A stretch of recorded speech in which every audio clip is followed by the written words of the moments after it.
Inilah dasar besaran gaji P3K paruh waktu dan aturan sesuai keputusan. P3PK paruh waktu adalah program pegawai pemerintah yang bekerja dengan perjanjian kerja dalam waktu yang lebih singkat dibandingkan dengan pegawai P3K penuh waktu. Kebijakan ini diperkenalkan untuk memberikan kesempatan kepada tenaga honorer yang belum berhasil dalam seleksi CPNS atau P3K penuh, tetapi tetap diperlukan oleh lembaga. Meskipun berstatus paruh waktu, pegawai yang diangkat dalam skema ini akan menerima nomor induk pegawai, sama seperti pegawai P3K penuh waktu. Dasar hukum untuk pengangkatan P3K paruh waktu tercantum dalam Keputusan Menteri PAN-RB nomor 16 tahun 2025 yang ditandatangani pada tanggal 13 Januari tahun 2025.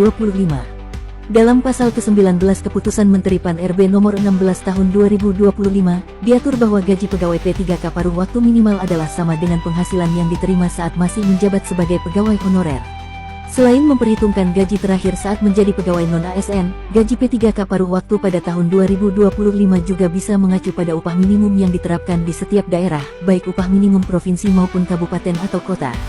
Selain gaji pokok, pegawai P3K paruh waktu juga berhak mendapatkan tambahan penghasilan sesuai dengan peraturan yang berlaku serta kemampuan keuangan masing-masing instansi.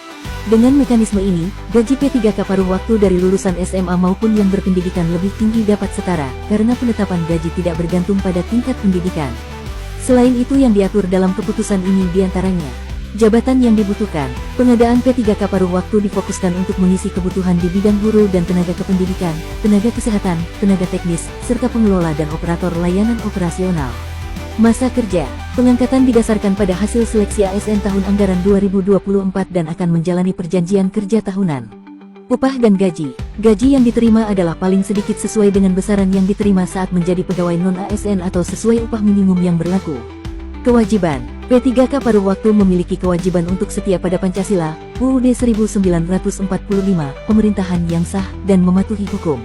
Pemberhentian, pengangkatan bisa dibatalkan jika yang bersangkutan melakukan tindakan tertentu, seperti mengundurkan diri atau tidak melengkapi dokumen. Buka file Kepmenpan RB nomor 16 tahun 2025, kunjungi www.mediaberinfo.com, lihat di bio akun ini.